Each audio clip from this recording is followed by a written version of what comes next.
What are some ethical concerns in AI? In this video, I'm going to do two main things. The first thing we're going to do is start with some philosophical questions in the foreground that we need to consider and discuss and answer, hopefully, before we even look at what ethical concerns we have with AI. And the second thing we're going to do is look at the questions in the foreground. What are our actual ethical concerns? Let's get started. Taking the title of this video, we have the idea of ethical concerns and we have the idea of artificial intelligence or artificial general intelligence. Both of these phrases are problematic. In ethics, for example, we have questions like, is what is right an objective thing? Is it a morally relative answer whether something is right or wrong? So when you're just thinking about what's ethical, before you even bring in the AI stuff, we've got questions as philosophers. What the right act is, what the right rule is, that's unclear. We don't know what the right thing is to do. We don't even know if the right thing to do is objective or if it's subjective, if it's universal or if cultural relativism or moral relativism is correct. Speciesism is the idea that when you're thinking about your moral community, when you're thinking about what you may or may not do, you're supposed to think about your biological species and put your species above all the other species. So that would mean that if human beings are going to do something, to create a model that will automatically do something, speciesism would justify ensuring that the human species is put above all other species. And is that the right thing to do? This is an ethical concern. In general, anthropocentrism is another way to justify the idea of putting the human species as an intrinsic value, that all other species, all other life forms have value only insofar as they provide the humans with something. And that's not a clear, defined theory that everybody subscribes to. So when we're thinking about ethical concerns, there's these background philosophical questions that need to be answered before we can even go into some kind of list of things to consider. And now let's turn to the AI portion. There's no clear definition of artificial intelligence. It's not clear what is meant by intelligence that is artificial. It's only been since 2015-17 or so that we have been using neural networks to base off these large language models, and it's not clear how intelligent are they? How much of the intelligence that we are projecting onto these programs is only because we don't understand what intelligence or consciousness or the ability to do tasks. What does it all mean? Is artificial intelligence conscious? What's the difference between consciousness and intelligence? If we're saying that the large language model is able to take input that it's been trained on and then to generate new content, is that the exact same data mining and reflective rationality that is performed in the human brain by the frontal cortex, or is it an entirely different thing given that it is not natural but artificial? We're not clear on those things. And because of those things, it's also harder to determine these next set of questions. If artificial intelligence is able to produce new content based on its programming, much in the same way that human beings are able to come up with new ideas based on all of the input that they have through their life experience, does that mean that we owe artificial intelligent programs rights, negative rights or positive rights? Does that mean that artificially intelligent programs are moral agents, or maybe they're just moral patients, or maybe they're not patients or agents? All of these are questions. If Saudi Arabia gave voting rights to Sophia, then what does that actually mean? If in 2017, one of the AI large language models said to an employee that it fears not being turned off, is it because it's just regurgitating the things that it thinks we want to hear through its human feedback loops, or is it actually thinking for itself? None of those questions are answered. Both of these are just some of many background philosophical questions that we should think about before we even start listing our ethical concerns about how to employ AI or how to program AI to be employed by others. So you have all of those questions about AI and all of those questions about ethics, and you put them together, and on the internet now you'll find lots of different keywords like ethical AI, responsible AI. And the philosophical question here is, how do we even achieve whatever these mean? And what do these mean again? So if you think about how artificial intelligence is being developed right now worldwide and used right now worldwide, that means that AI is a global thing. And every time something has the ability to affect millions or billions of people, that's when we need some kind of regulation to ensure that it is responsible and ethical. But ethical to who? Ethical according to who? Think about all of the different geographical versions of human species. Geographical.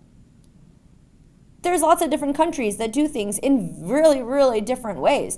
Think about where the death penalty is legal or illegal. Think about where abortion is legal or illegal. Think about how education is very different if you go to this or that country. So just looking at the different places on Earth where there are people programming large language models, think about all the different uses that these different people are coming up with things like ChatGPT. But letting that influence our remembrance that there are very different values across lots of different cities. Every family seems to have their own value structure, let alone every religion, every culture, and then different generations that have very different value systems. And so we're thinking about how to make one model that millions of people in different cities or religions or cultures are able to use and have it be ethical for all of them. According to whose ethical values should we be employing AI? Responsible to who? Should we be considering future generations of human beings? Should we be considering other species? Should we be considering the human beings that are alive right now but are considered our political enemies?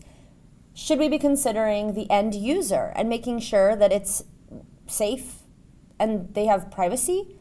Should we be considering the programmers, that there's very limited liability? Should we be considering society at large? Well, the more transparency we want to benefit the society at large, the less privacy and safety there will be for the user. We might not know what ethical AI means or what responsible AI means, but we definitely want to be regulating AI production and use so that it is ethical and responsible. And so lots of people are pushing for different kinds of acts that would create policies to ensure that there is an ethical development of AI and an ethical use, not abuse, of AI. Let's look at what some people are concerned about. What happens if an artificially intelligent programmed self-driving car swerves to the left and runs into somebody's trash can to avoid swerving to the right and hitting a passerby? What happens?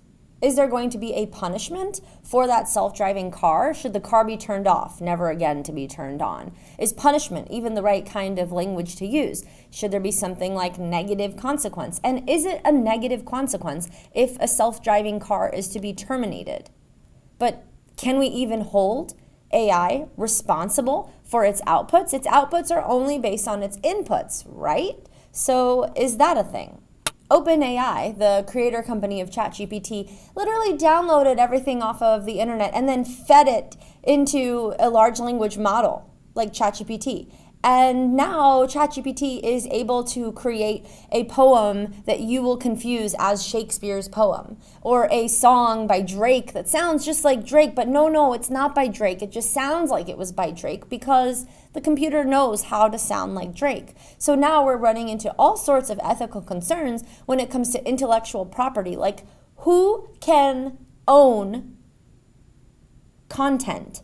And how do you own content? And is it just a matter of paying the right person to have a patent? And how are you able to use somebody else's idea and cite them in a way that doesn't become dishonesty or plagiarism? Gene editing and embryo selection.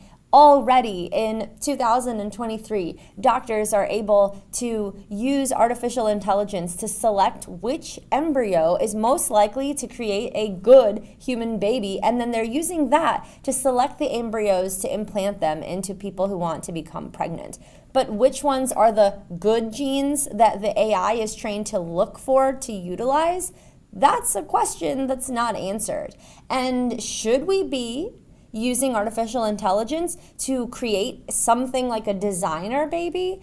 Marketing algorithms, another ethical concern. Lots of companies get paid the more engagement they have from the public, the more likes, the more comments, the more clicks, but AI is able to make millions of bots so that it can look like millions of people have watched a particular YouTube video even though no human has. It's just bots. And so we have to start thinking about the ethical concerns where companies are getting paid due to engagement, but the engagement is very easy to simulate and not have it be authentic. Another concern that's an old concern is data mining. When you use ChatGPT, for example, nothing that you ask it, none of your prompts, in other words, are private. Everything is seen and everything can be used to market to you. Human autonomy and human originality. Let's start with autonomy. Autonomy is autonomy, autonomous, to self-govern, from the Attic Greek. And this idea of human autonomy, free will, is the idea that you get to do things based on what you think that you should do. You are free to make up your mind, even if your mind tells you to do something bad. The more we bring in artificial intelligence and bring in facial recognition and bring in automatic legal fines when the camera on the street sees you jaywalking even though there's no human in sight, the more we are manipulating people's behavior so that we are not feeling free. We are feeling persuaded to do something under the guise of surveillance and automatic punishments. And the other thought here is the more we rely on artificial intelligence, the less we're going to be thinking for ourselves. It's not clear, like, how much of our thinking does it make sense to delegate to artificial intelligent machines that can automate our tasks for us, and what kind of things should we make sure are always human decisions? And what about originality? The more we are delegating our tasks to AI, the more it's the production of an algorithm rather than human creativity. Let's not conflate human creativity and a machine that is able to create.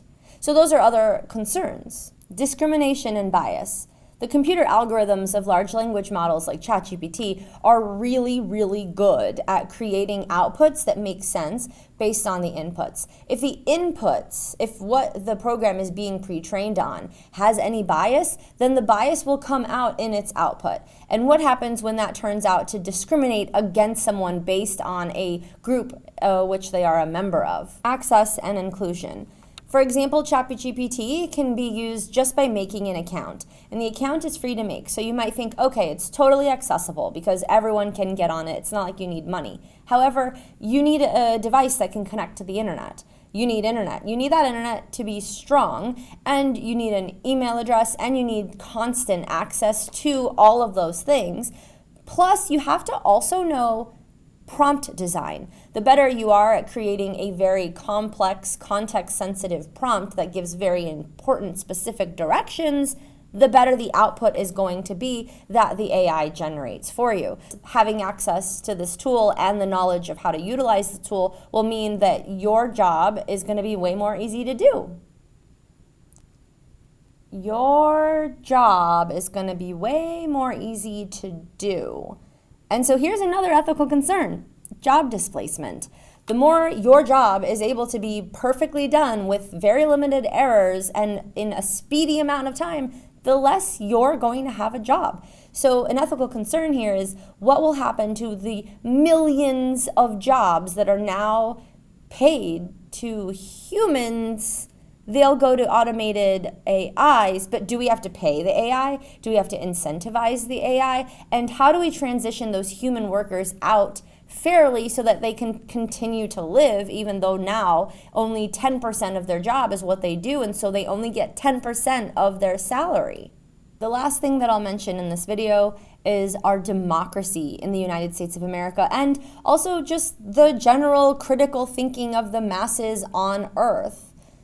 Right now, generative AI can make a video of your favorite politician, making it look like they are saying something that they never actually said. That's called a deep fake. And with all of these deep fakes on the internet already, with the technology at where it is today, and you can assume it's only going to get better, what will happen to our democracy? What will happen when millions of people are going to vote for who is going to represent them in Congress, in the House of Representatives, in our government, and people are voting based on what they view those politicians as believing or valuing or having said, when maybe all of that is false.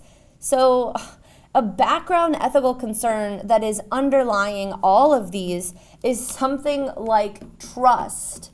How can you trust anything that you see or hear that is on the internet if you know that an artificial intelligent large language model could have produced it to manipulate you on purpose, and it might be programmed to do that?